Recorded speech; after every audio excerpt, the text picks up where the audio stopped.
The Asus G752vs is touted as a desktop replacement with its inclusion of the GTX 1060 and a slew of upgradability down the road. But the Asus ROG is not alone. With other competitors on the market like the Acer Predator 17, the Razer Blade Pro, and the MSI GT73, does this computer hold up? Let's put it to the test. In the past, I've looked at very small 13 to 14 inch gaming options, with the videos about the Alienware 13s and the Razer Blades. I'll post links to those here, but this is a little bit different. I'll split this video into a few separate categories. We'll have design, display, audio, battery, upgradability, and gaming. In my last video I assigned points to the winner of each category, but since this is just one computer, for each category I'm going to assign 10 points, equaling a total of 60 points. But first, let's hit the specs. The Asus G752vs comes with the following specs: an i7-6700HQ, 16 gigs of DDR4 RAM, a 256GB SSD and a 1TB regular standard disk spinning hard drive, a full HD 1080p display with G-Sync, and a full desktop GTX 1070. I'm going to start the design with the obvious thing everyone sees first, the size. This computer is huge, and I'm not talking kind of big, I mean massive. Here's the computer next to my Dell XPS 13 and my Alienware 13 R2. I complained before about the Alienware 13 OLED's fairly large size, but this device makes the Alienware look like a Dr. Seuss book. The build is tough, and not cheap feeling even with its plastic body. I love the copper looking hinge and the silver metallic design that coats the body. It makes the computer look industrial and certainly divides it from the black and red gaming laptops that are currently on offer. The weight of the computer in my testing was 9 pounds, and that is only 3 pounds less than my dog. So if you're looking for a portable powerhouse, you may want to look elsewhere. The ROG has lights on the back of the computer in both 2 strips and the light up red on the grill, as well as the light up logo. The keyboard is also lit up, but it doesn't change colors from the original color of red. In many other brands at this price point, most of the computers have zoned lighting with customizable colors, and I feel like that should have been something that was included here as well. For ports, I'll start on the left. This side is fairly bare and only has a Kensington lock slot, 2 USB 3.0 ports, and a DVD read and write drive. You can get this computer with a Blu-ray drive as well through Asus's website. On the right side, we have an AC adapter in, the Ethernet in, HDMI port, mini display port, 2 more USB 3.0 ports, a USB Type-C, and something a little bit different, a line in, mic port, and 3.5mm headphone jack. I personally love the port selection, but with the majority of the ports being on the right side, I can't help but think it could get a little cluttered with too many things plugged in, especially all on the right side where the mouse would go. The computer designed with heat removal in mind and has 2 very big fan grills off the back. In my testing, this did an excellent job keeping the computer cool. As a side note, a cool touch from Asus has to be the inclusion of the see-through back panel, which allows the user to see the copper cooling inside. Style points there, guys. The keyboard feels like a full-size keyboard, and the travel is very good. It comes with a few customizable buttons up at the top that you can use to change fan options in Asus's custom software. The trackpad is large and spacious and was pretty good for tracking. Not an Apple trackpad, but more than sufficient. The left and right click felt a little cheap on my model, and the right click stuck up on the far right. This is not a touchscreen, and the hinge is still very solid. For design, I'd give this device an 8 out of 10.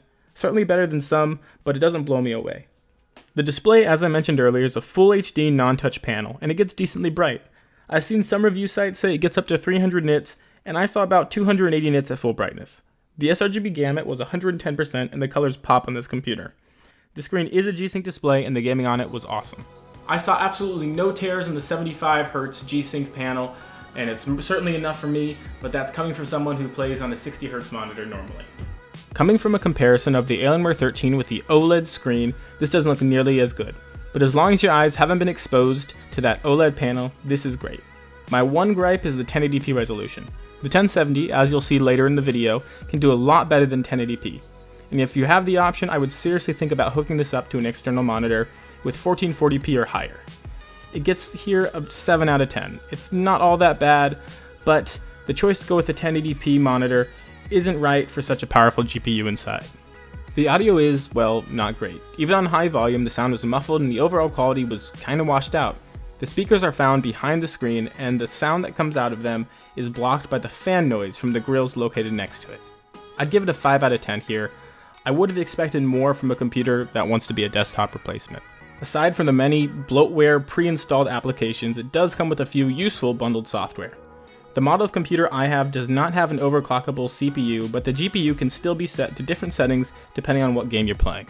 Alternatively, you can overclock the GPU, but if you're going to be playing on the 1080p native display, you probably won't need to. This software is also where you would go to turn the lighting on and off, as well as disable the trackpad for gaming. The battery was not very impressive. Running PC Mark's battery test for professionals and experts, the computer ran 2 hours and 23 minutes at 25% brightness. I think this is probably due to the computer's DVD drive taking up a large portion of the space for the battery, and Asus's decision to use a battery smaller than the 99 watt-hour battery that's currently legal for traveling sizes. Here, the computer scores a 6 out of 10. I didn't go in expecting a lot of battery life, but you can always hope for better. Under only one screw and a pull tab, the computer has 2 NVMe SSD slots that you can run RAID 0, a 2.5 HDD hard drive, and 4 slots for RAM, 2 of which are located on the back and 2 that are located on the front of the motherboard. The other 2 are on the front and do take some extra work to get to, but they are upgradable. The computer passes with flying colors here at a score of 9 out of 10. Good job, Asus. Now for the centerpiece of the computer, the gaming. Just like in my previous videos, I run all these tests at 1080p. First up, we have 3D Mark's Skydiver test, which scored an average of 24,983, better than 82% of the devices tested. Next, I ran Firestrike, which garnered a 11,967, destroying 79% of the computers. And TimeSpy scored a 4,836, surpassing 49% of the devices tested. For real-world gaming, I tested a few games. All these games are run with VSync off to get the best possible results. But the screen does include that nice G-Sync panel set to 75 Hz per second. Tomb Raider would not let me remove this setting, so the maximum frames per second there will be 75 Hz.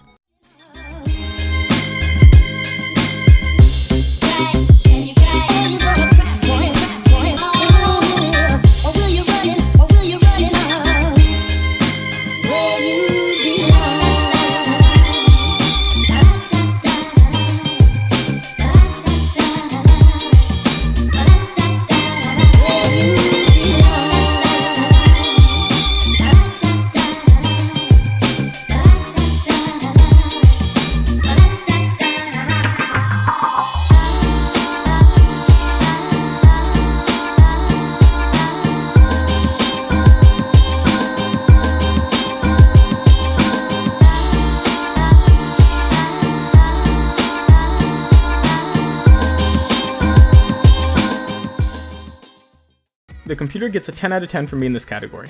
The performance was perfect, and the temperature of the GPUs stayed cool the entire time.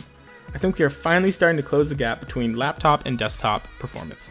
So in the end, the computer scored 45 out of the total 60 points. It's built fairly well, it has a nice G-Sync panel, and is great for future upgrades down the road, which is a huge plus. The 1070 should keep it current for the next few years. This in my book is a passing score, and if you're looking for something to replace the desktop, this should certainly be in the running as a possible contender.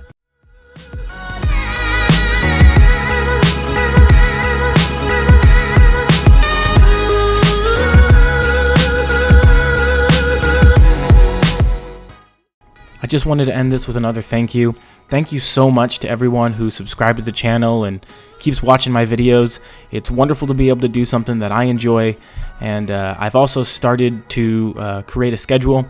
Videos will go up now normally on Thursdays of every week, so please stay tuned for that. Again, if you want to follow me on Twitter, it's TechHouseUS, and stay tuned for more.